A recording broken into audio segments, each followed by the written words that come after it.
नमस्कार मित्रांनो, आजच्या व्हिडिओमध्ये आपण गुढीपाडवा या सणाविषयी माहिती बघणार आहोत। सर्वप्रथम तुम्हा सर्वांना गुढीपाडव्याच्या हार्दिक शुभेच्छा। आपल्या भारतीय संस्कृतीमध्ये अनेक सण साजरे केले जातात, पण प्रत्येक सणामागे काही ना काही गूढ पौराणिक आणि आध्यात्मिक कारण दडलेले असते। अशाच मंगल आणि पवित्र सणापैकी एक सण म्हणजे गुढीपाडवा। गुढीपाडवा म्हणजे हिंदू नववर्षाची सुरुवात। महाराष्ट्रात हा सण अत्यंत आनंदाने आणि उत्साहाने साजरा केला जातो। पण तुम्ही कधी विचार केला आहे का, गुढीपाडवा नेमका का साजरा केला जातो? गुढीच का उभारली जाते आणि या गुढीचा आध्यात्मिक अर्थ काय आहे? गुढीपाडव्याचा संबंध ब्रह्मदेवाच्या सृष्टी निर्मितीशी आणि प्रभू श्रीरामाच्या विजयाशी, शालिवाहन शकाच्या प्रारंभाशी जोडलेला आहे। इतकेच नाही तर गुढी उभारण्यामागे एक अत्यंत गूढ आध्यात्मिक संदेश देखील दडलेला आहे। मित्रांनो, आजच्या या व्हिडिओमध्ये आपण जाणून घेणार आहोत गुढीपाडवा सणाचा खरा इतिहास, गुढी उभारण्यामागील पौराणिक कथा, गुढीतील प्रत्येक वस्तूचा आध्यात्मिक अर्थ आणि गुढीपाडव्याच्या जीवनाला दिशा देणारा संदेश। म्हणून हा व्हिडिओ शेवटपर्यंत नक्की पहा, कारण शेवटी मी सांगणार आहे गुढीपाडव्याच्या दिवशी केलेले 5 उपाय जे घरात सुख समृद्धी आणि तुमच्या जीवनात भरभराट आणतील। तर हा व्हिडिओ शेवटपर्यंत नक्की बघा। चला तर मग सुरू करूया आजचा पवित्र विषय। गुढीपाडवा हा सण चैत्र महिन्याच्या शुद्ध प्रतिपदेच्या दिवशी साजरा केला जातो। हिंदू पंचांगानुसार चैत्र महिना हा वर्षातील पहिला महिना मानला जातो। म्हणूनच चैत्र शुद्ध प्रतिपदा हा दिवस हिंदू नववर्षाचा पहिला दिवस म्हणून साजरा केला जातो। भारताच्या वेगवेगळ्या भागामध्ये हा दिवस वेगवेगळ्या नावांनी ओळखला जातो। महाराष्ट्रात याला गुढीपाडवा म्हणतात, आंध्र प्रदेशमध्ये आणि कर्नाटकमध्ये उगादी म्हणून साजरा केला जातो, तर उत्तर भारतात याच दिवशी चैत्र नवरात्र सुरू होते, म्हणजेच हा दिवस नवीन सुरुवातीचा दिवस मानला जातो। तर गुढीपाडवा का साजरा करतात? गुढीपाडवा साजरा करण्यामागे अनेक पौराणिक आणि ऐतिहासिक कारणे सांगितली जातात। याच दिवशी ब्रह्मदेवाने सृष्टीची निर्मिती केली होती असे म्हणतात। पुराणामध्ये असे सांगितले आहे की चैत्र शुद्ध प्रतिपदेच्या दिवशी ब्रह्मदेवाने सृष्टीची निर्मिती सुरू केली होती। सुरुवातीला संपूर्ण विश्वात अंधकार आणि शून्य अवस्था होती। ना पृथ्वी होती, ना आकाश, ना सूर्य, ना चंद्र। सर्वत्र केवळ शांत आणि रिक्त अवकाश होता। तेव्हा परमेश्वराच्या इच्छेने ब्रह्मदेव प्रकट झाले। ब्रह्मदेवाला सृष्टी निर्माण करण्याचे कार्य दिले गेले। असे मानले जाते की चैत्र शुद्ध प्रतिपदेच्या दिवशी ब्रह्मदेवाने कालगणना सुरू केली। सर्वप्रथम त्यांनी काल म्हणजे वेळ निर्माण केली। यानंतर त्यांनी दिशा निर्माण केल्या, पूर्व, पश्चिम, उत्तर आणि दक्षिण। त्यानंतर त्यांनी पृथ्वी, आकाश, सूर्य, चंद्र आणि ग्रह निर्माण केले। पुढे त्यांनी देव, दानव, मानव आणि विविध प्राणी निर्माण केले।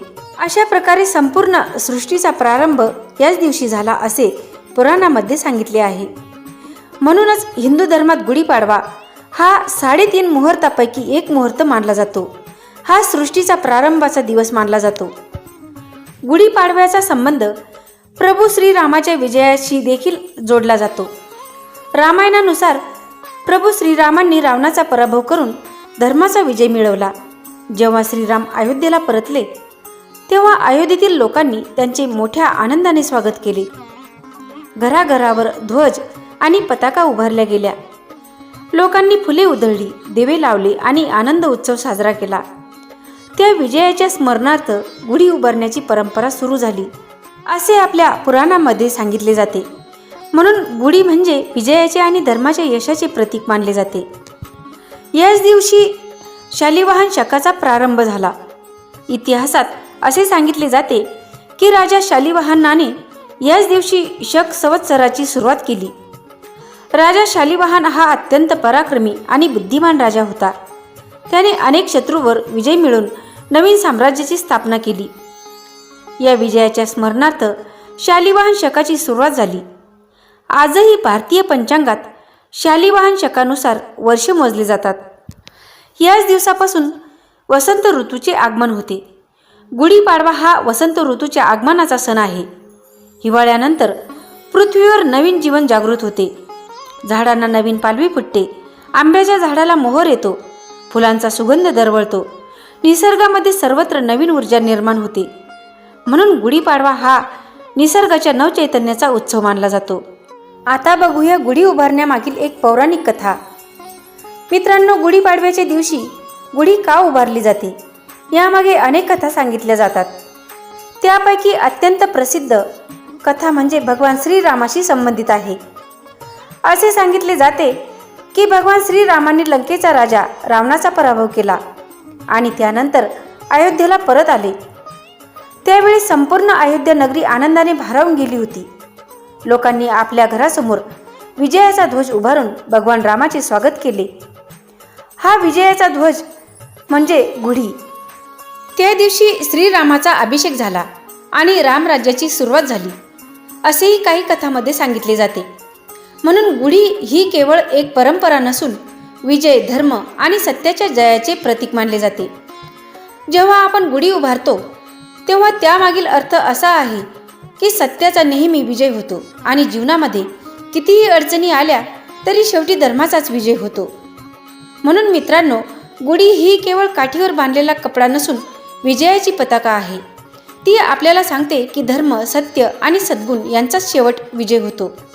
आता बघूया गुढी उभारताना आपण ज्या वस्तू वापरतो त्याचा काय अर्थ आहे. गुढीमध्ये वापरल्या जाणाऱ्या प्रत्येक वस्तूचा एक आध्यात्मिक अर्थ आहे. उदाहरणार्थ, आपण जी बांबूची काडी गुढी उभारण्यासाठी घेतो त्या काडीचा अर्थ म्हणजे स्थैर्य आणि सामर्थ्याचे प्रतीक आहे. गुढीला लावण्यासाठी आपण जे रेशमी वस्त्र वापरतो ते समृद्धीचे प्रतीक आहे. गुढीला लावण्यासाठी आपण जी साखरेची गाठी वापरतो ती जीवनातील गोडवा आहे. गुढीला लावण्यासाठी आपण फुलांची माळ वापरतो ती आनंद आणि सौंदर्य याचे प्रतीक आहे. आणि गुढीवर तांब्याचे भांडे आपण जे उघडे मारतो ते भांड्याचे प्रतीक म्हणजे पवित्रता आणि तेज आहे. आता बघूया गुढी दाराच्या उजव्या बाजूलाच का लावतात किंवा उभारतात. शास्त्रानुसार उजवी दिशा ही शुभ मानली जाते. उजवी बाजू म्हणजे सूर्याची दिशा आणि सकारात्मक ऊर्जा येण्याची दिशा मानली जाते. म्हणून गुढी दाराच्या उजव्या बाजूलाच उभारली जाते. असे मानले जाते की त्यामुळे घरात सुख, समृद्धी आणि शुभ ऊर्जा प्रवेश करते. गुढी उभारून कडुनिंब आणि गुळ खाण्यामागील रहस्य काय आहे बघूया. गुढीपाडव्याच्या दिवशी कडुनिंब आणि गुळ खाण्याची परंपरा आहे. कडुनिंब कडू असतो तर गुळ हा गोड असतो. यामागचा संदेश असा आहे की जीवनामध्ये गोड आणि कडू दोन्ही अनुभव येतात. आपण त्या दोन्ही अनुभवांना समभावाने स्वीकारायला शिकले पाहिजे. तसेच आयुर्वेदानुसार कडुनिंब शरीरासाठी अत्यंत औषधी आहे. तो शरीरातील रक्त शुद्ध करतो आणि रोगप्रतिकारशक्ती वाढवतो. गुढीपाडव्याचा आध्यात्मिक संदेश बघूया. गुढीपाडवा हा फक्त सण नाही, तो आपल्याला सांगतो जीवनामध्ये कितीही अडचणी आल्या तरी आपण नवीन सुरुवात करू शकतो. गुढी म्हणजे विजयाची पताका. ती आपल्याला सांगते की धैर्य, श्रद्धा आणि सकारात्मक विचार ठेवले तर जीवनात नक्कीच विजय मिळतो. आता आपण गुढीपाडव्याच्या दिवशी करण्याचे उपाय बघणार आहोत. हे उपाय केल्याने नक्कीच तुमच्या जीवनात बदल होऊ शकतो. धर्मशास्त्रानुसार गुढीपाडव्याच्या दिवशी सकाळी लवकर उठून स्नान करून घरासमोर गुढी उभारावी. गुढी उभारताना मनात भगवंताचे स्मरण करून नवीन वर्षासाठी प्रार्थना करावी. त्यानंतर घरातील सर्वांनी कडुनिंबाची पाने, गूळ, थोडे धने आणि जिरे एकत्र करून खावे. मित्रांनो, गुढीपाडव्याच्या दिवशी आपल्याला हा छोटासा उपाय करायचा आहे. उपाय छोटा आहे पण फार प्रभावशाली आहे. धर्मशास्त्र आणि वास्तुशास्त्रानुसार गुढीपाडव्याच्या दिवशी एक छोटासा पण अत्यंत शुभ उपाय आपल्याला करायचा आहे. या दिवशी सकाळी स्नान करून घर स्वच्छ करावे. त्यानंतर घराच्या ईशान्य दिशेला म्हणजेच उत्तर पूर्व कोपऱ्यात धान्याचा कळस आपल्याला स्थापन करायचा आहे. एका तांब्याच्या भांड्यात तांदूळ किंवा गहू हे धान्य भरायचे आहे. त्यावर आंब्याची डहाळी ठेवून त्यावर नारळ ठेवायचा आहे आणि हळद कुंकू लावून हा कळस फुलांनी सजवून आपल्याला ईशान्य कोपऱ्यात ठेवायचा आहे. याची स्थापना करून येथे समोर आपल्याला तुपाचा दिवा लावायचा आहे. असं करून झाल्यावर या कळसामधील जे धान्य आहे ते आपल्याला दर पौर्णिमेला स्वच्छ करायचे आहे. याला कीड लागू नये म्हणून पौर्णिमेच्या दिवशी हे धान्य बाहेर काढून आपल्याला त्याला ऊन द्यायचं आणि पुन्हा हा कळस पौर्णिमेच्या दिवशी आपल्याला ते ज्या ठिकाणी आपण स्थापन केला आहे त्याच ठिकाणी आपल्याला स्थापन करून ठेवायचा आहे. हा उपाय तुम्ही नक्की करून बघा.